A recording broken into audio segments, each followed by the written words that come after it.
Okay. Yeah, so, but that was not really the issue for me. It's time moves, changes happen. So, for me, I felt I was home because the people that were managing the project were the students from coming back home. Yeah, 1 year, 6 months, the contract was supposed to be renewed or terminated. So, I think I put it, I did try to put my all in the project.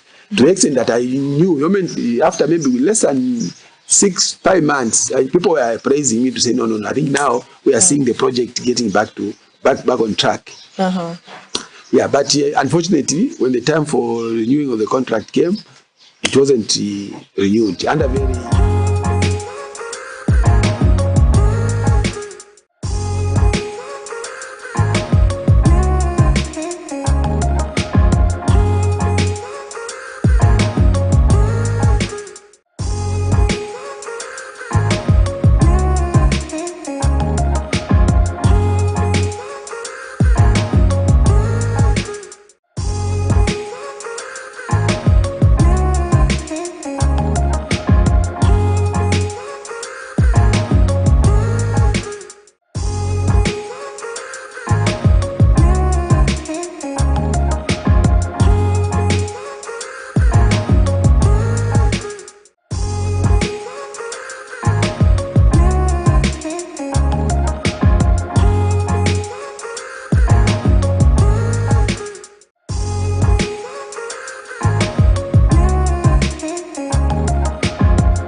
Lovely good evening, and thank you so much for tuning in to the Millennium TV main news.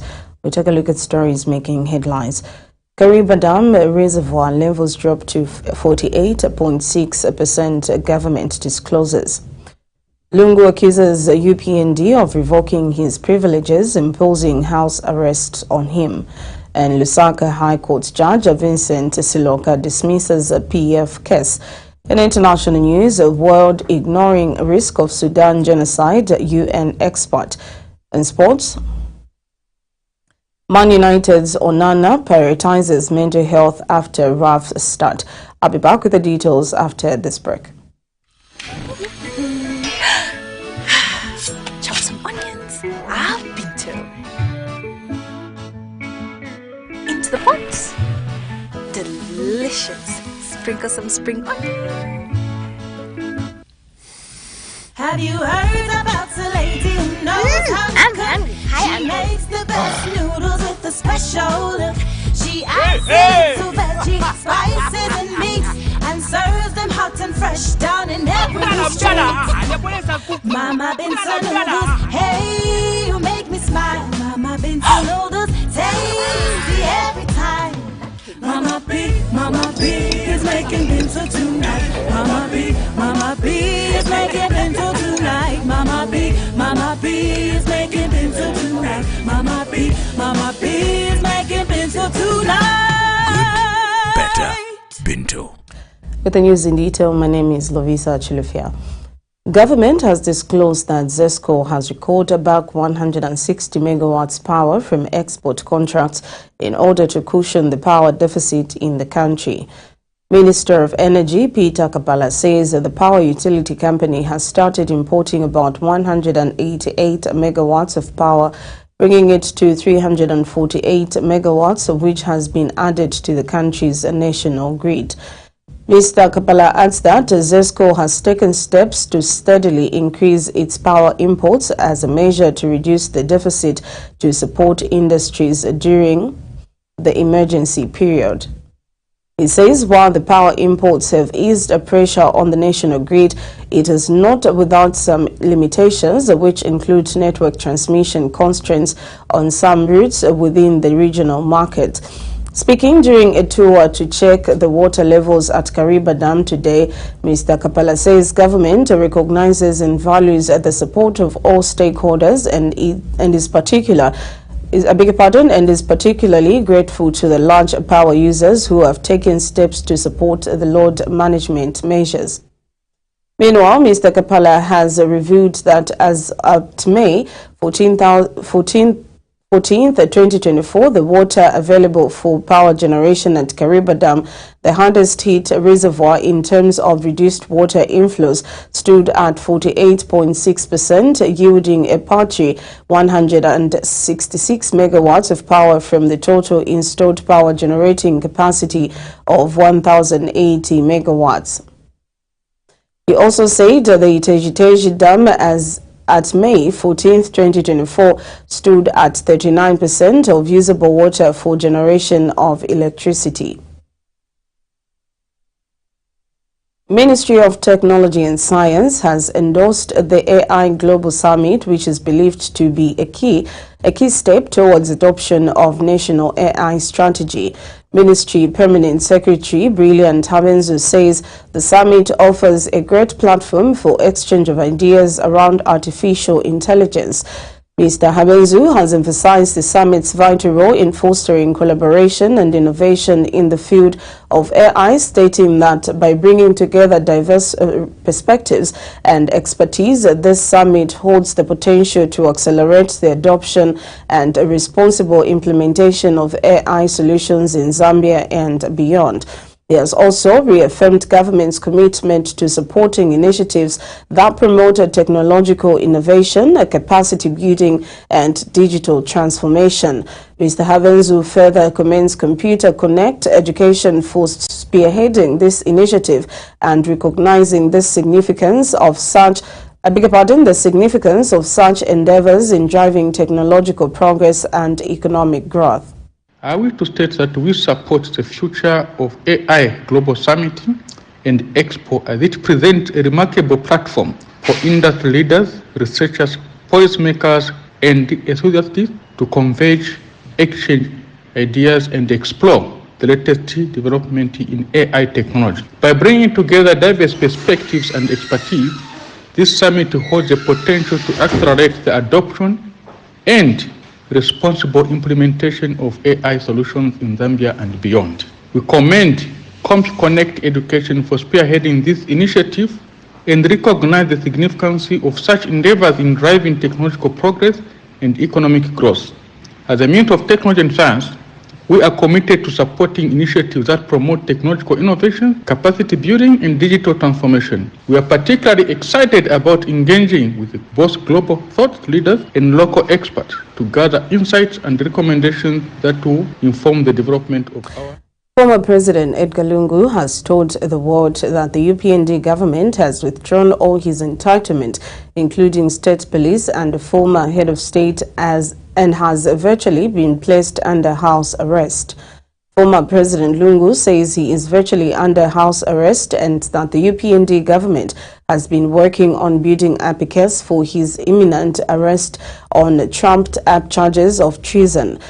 Speaking in an interview with the British Broadcasting Corporation, BBC World Radio's 5-minute interview, the former head of state says the UPND regime through Mr. Grafel Msamba, the Inspector General of Police, has not allowed him to move out of his house and that his fundamental freedoms are being violated.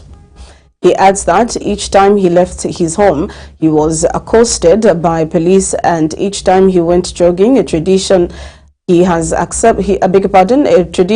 kept for many years.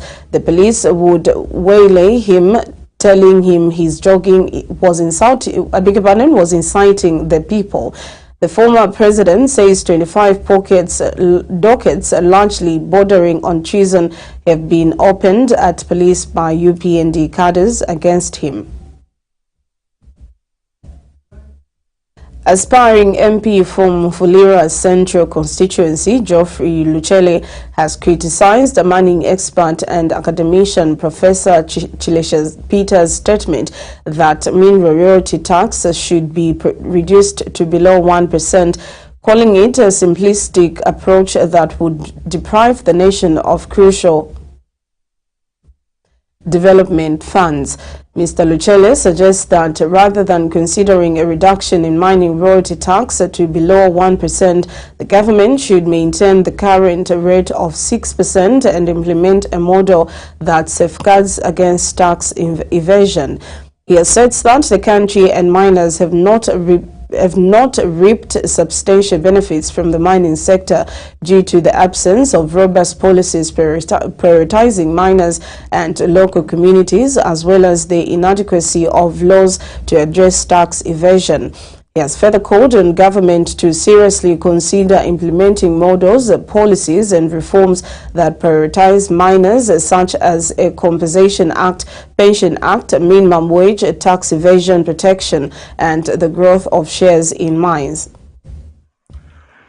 I must say that it's time that we understand that the mining sector remains the game changer in the economy of this country. And if the mining sector is going to meaningfully contribute to the well-being of the miners, the business world of this country, and the economy, the industrialization that we've so much talked about, we need serious people to advise the government.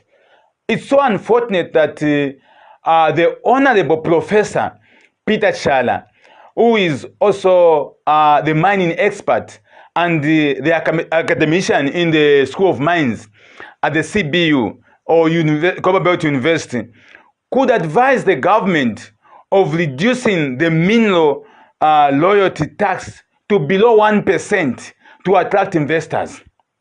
It's so unfortunate. And refer to what the MMD government did in 1997 as a way of winning investor confidence. You know, it's so unfortunate. First, I would want to say that 1997 and 2024, there's a huge gap. A lot has changed. First, in terms of copper price. Second, in terms of technology. Third, in terms of robotization in the mining sector. Zambia Republican Party President Wright Musoma has implored government to take immediate steps towards alleviating the hardships being faced by citizens and reversing the country's economic decline. Mr. Musoma has expressed deep concern over the rising cost of living, high unemployment rates, and the increasing levels of poverty that many citizens are struggling with.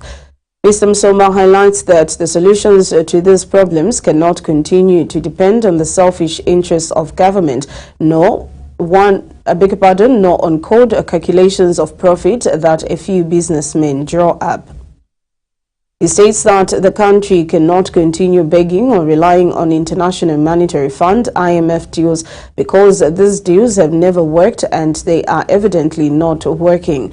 The opposition leader has further called on government to take the economy and political power into their own hands in order to provide decent public services, standards, and a society for all in which the full benefits of economic development can be enjoyed by all. As Zambia Republican Party ZRP, we would like to ask Hakainde Hichilemandi's ruling UPND party to just accept the fact that since they came into power almost 3 years ago, Zambians have been going through untold and immense hardships, and something needs to be done. Blaming the past government and other people will never work. Brutalizing and persecuting political opponents as a way of hiding easy failures will never work. People are waiting. He promised Zambians a lot of things whilst he was in opposition. Okay? But today, nothing to show for the past 3 years that he has been in power. he should just own up and accept that he has failed. And 2026 is just around the corner. Today, people are buying things that they were buying 20 kwacha 3 years ago at 70 kwacha. The case of a 2 kg packet of sugar. Mirimi, which they were buying at 80 kwacha and 120 kwacha, a 25 kg bag of breakfast, they are buying at 400 kwacha. Fuel, which they were buying at 15 kwacha, they are buying at 35 kwacha. Our kwacha is now trading at 27 kwacha to a US dollar from 15 kwacha. A bag of fertilizer, which was costing 750, is now costing 1,200. I can go on and on. People are suffering. And about 98 inmates at Isoka Correction Center in Isoka District of Machinga Province have given their lives to Christ and have been baptized today. 93 men and 5 females made their choice to be transformed by Christ. Seventh-day Adventist Church District Pastor Samuel Sinyangwe has emphasized on the impact of spirituality for those who are incarcerated, as they have chosen to do good for themselves. Pastor Sinyangwe further reveals that Seventh-day Adventist Church will construct a chapel at the Isoka Correction Center. Pastor Sinyangwe highlights the importance of this new facility, which will provide a dedicated space for ongoing spiritual guidance and the sharing of the Word of God with the inmates. Meanwhile, Isoka District Commissioner Jairus Simbeye has expressed gratitude for the church's continuous support to those in rehabilitation facilities. Mr. Simbeye, who witnessed the ceremony, acknowledged the positive impact of the church's involvement in correcting the inmates. We quickly take a break. We'll be right back with more news. Stay tuned.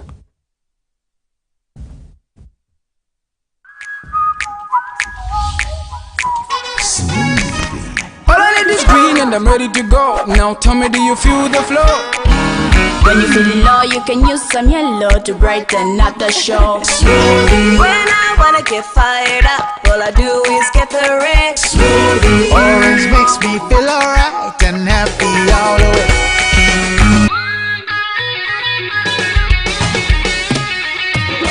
Everybody needs some color in their lives. Makes you happy, makes you feel alright. Come on everybody.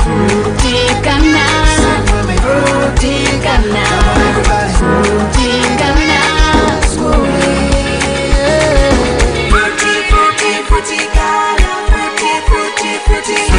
Introducing the new Fruticana smoothie in 4 exciting flavors. Fruticana smoothie, color your mood.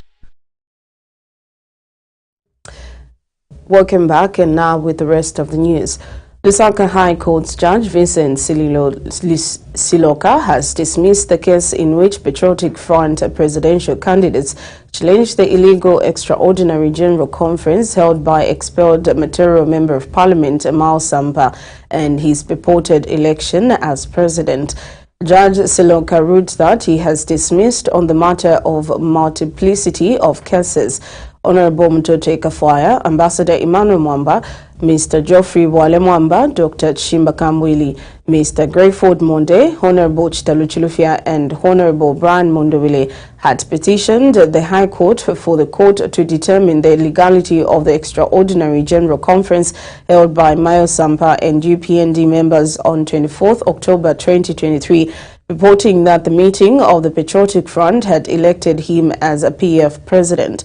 And during this case, a meeting was held between parties at which the matter of multiplicity of cases was resolved.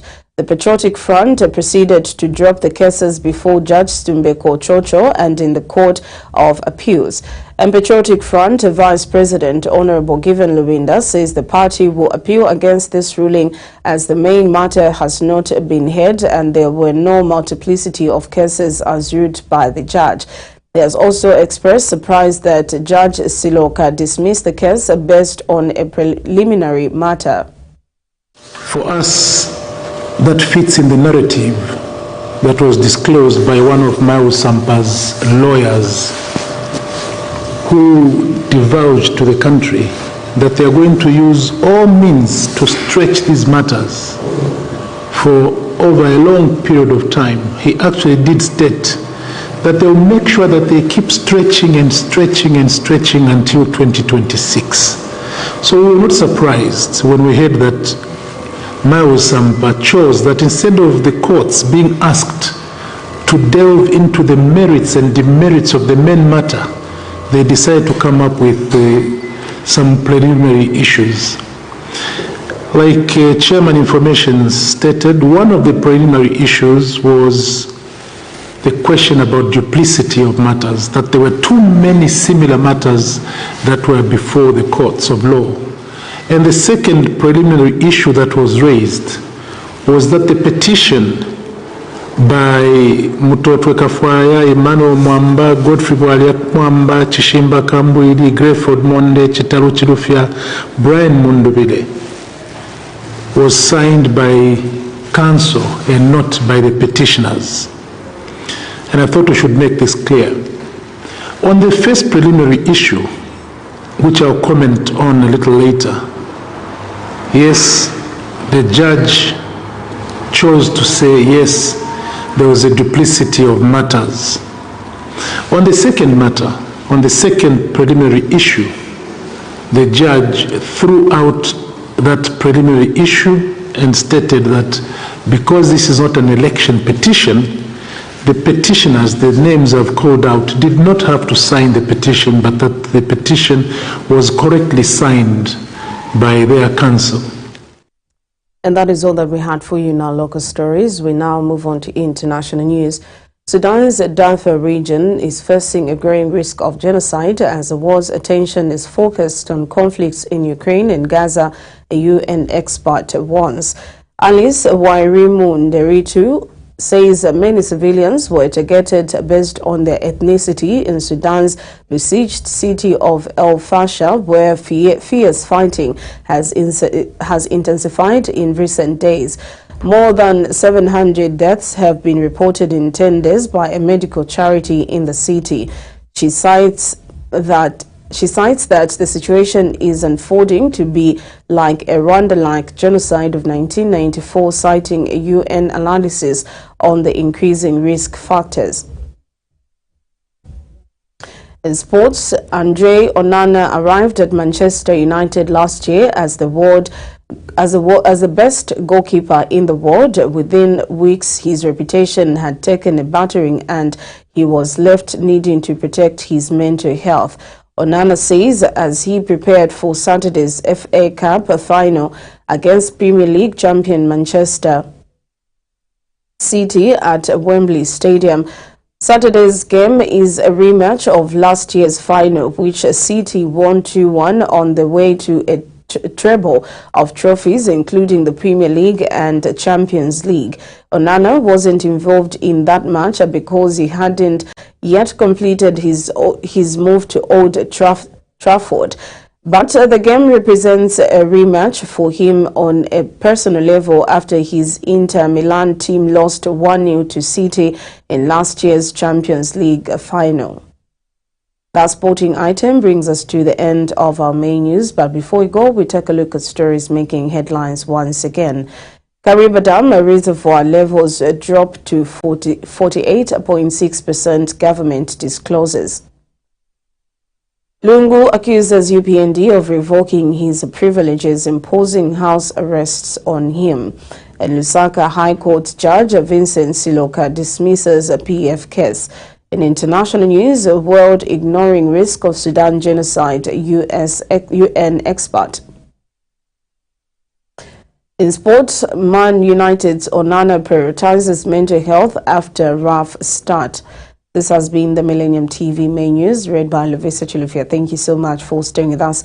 On behalf of the entire news crew, it is a lovely Friday and have a good night.